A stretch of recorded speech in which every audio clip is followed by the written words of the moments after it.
Welcome back to World Crisis Radio. Now we've got to look at the questions of constitutional background on some of this stuff, since this has now come up this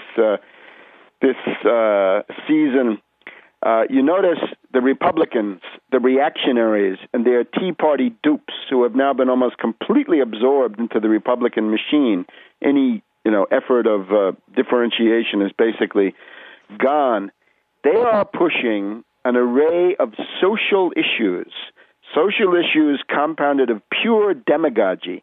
They are wedge issues. They are a way to keep the economic issues off the table. Is there a world economic depression? Who should pay for that world economic depression? Why is Wall Street immune to taxation in addition to all of the bailouts and TARPs and $24 trillion lines of credit they've gotten from the federal government? This is now pushed away. Why is there a 75-to-1 income disparity between the top 1% and the bottom 20%? The worst that we've ever had it. The worst since 1928, 1929. And we've seen this on display. Ironically, the Democrats have been giving us this.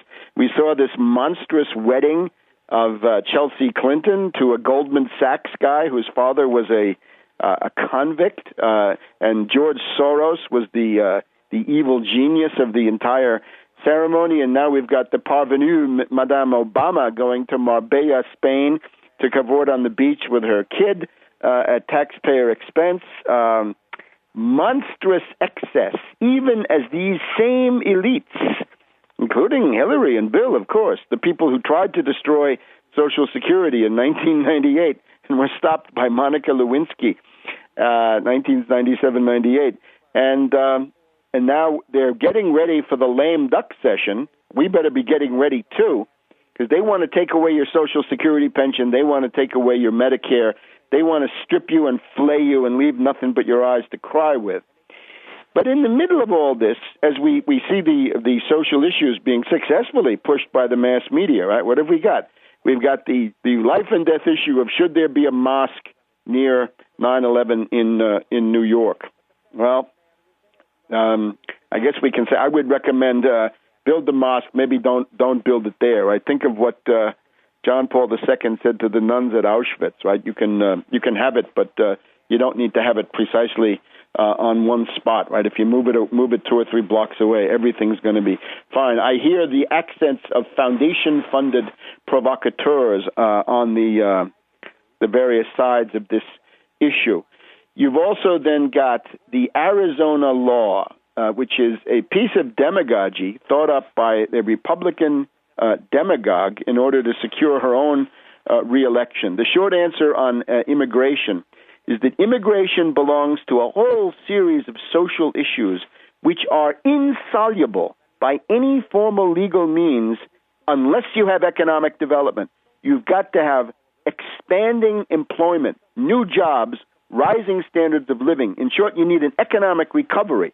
Within an economic recovery, some compromise solution of this can be found. Without an economic recovery, the question of immigration, like just about every other social issue, cannot be solved. There is no solution for most social problems unless you have an economic recovery. And that means you've got to break the power of Wall Street, because it is, of course, Wall Street's interest and their media and their Republican Party and their Tea Party dupes and their Democratic Foundation-funded characters on the other side. They want to have the American people at each other's throats. So you don't march together against Wall Street. They love to see these battles going on. So, and then we've got gay marriage. And I would have to say on that one, well, the 14th Amendment has this thing about the equal protection of the laws. And ultimately, whatever you think about it, whether you like it or don't like it, that would seem to apply. And that probably means that issue should also be disposed of.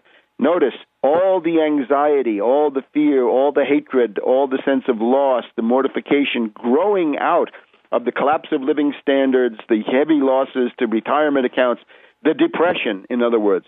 All of that emotional and psychic energy is being channeled by clever, demonic demagogues on both sides into these issues: gay marriage, immigration, and secession.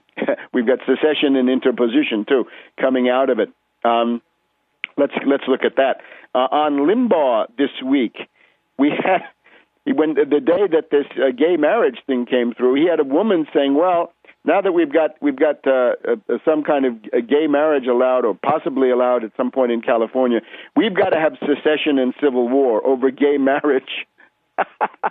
Well, this lady doesn't have any idea what a civil war actually means. Go back and read some stuff. A civil war is the absolute worst outcome of anything. Just about anything is better than a civil war. It should be avoided. Concerning gay marriage, again, I think it's probably important to encourage family formation. We're told that marriage has always been one man and a woman. You better read the Bible. Marriage, and not just in the Bible, but elsewhere in the Old Testament, it's one man and several women. That was the point that John Milton, the poet, made. Very dubious guy in terms of politics, right? He said, well, we have to have polygamy, don't we? The whole question of polygamy comes out of the Old Testament because polygamy is the rule. So obviously, this is just a debater's point. But in order to have a solution on that one, you're also going to have a somewhat calmer social atmosphere, and only economic recovery can bring it. However, when you get people talking secession and interposition, we've got to make a couple of points here. The Tea Party and their Limbaugh and Glenn Beck demagogues, I would have to say in passing, Glenn Beck is getting to be more and more like Dr. Goebbels every day. Dr. Goebbels and Alfred Rosenberg, chief ideologist of the Nazi Party, would do this stuff called Geschichtskletscherei, which was to make up some simulacrum of, different pieces of historical fact or supposition or hallucination to justify what they're doing. Glenn Beck and his blackboard is certainly an example of this. There's no intellectual merit in 99% of what these characters say, and especially their clear desire to deflect the obvious question, which is the role of Wall Street in the Depression. We have a depression. It's not normal times.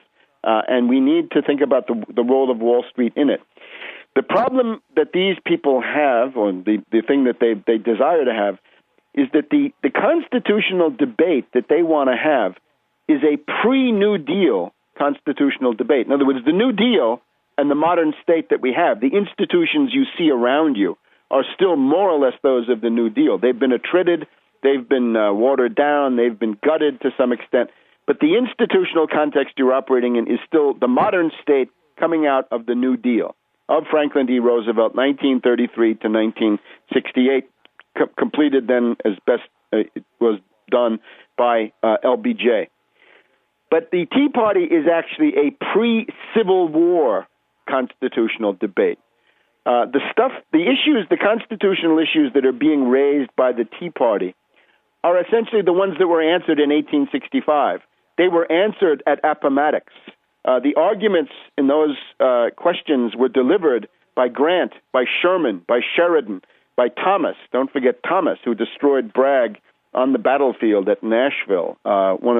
He was the Rock of Chickamauga, and deserves also to be on the list. Grant, Sherman, Sheridan, and Thomas answered these questions of secession and interposition, so that by Appomattox, there is no doubt that nationalism and national interest trump states' rights. That's just a fact. You want to reopen that issue today? That is absolutely insane. So you're going back not just to a pre-New Deal view.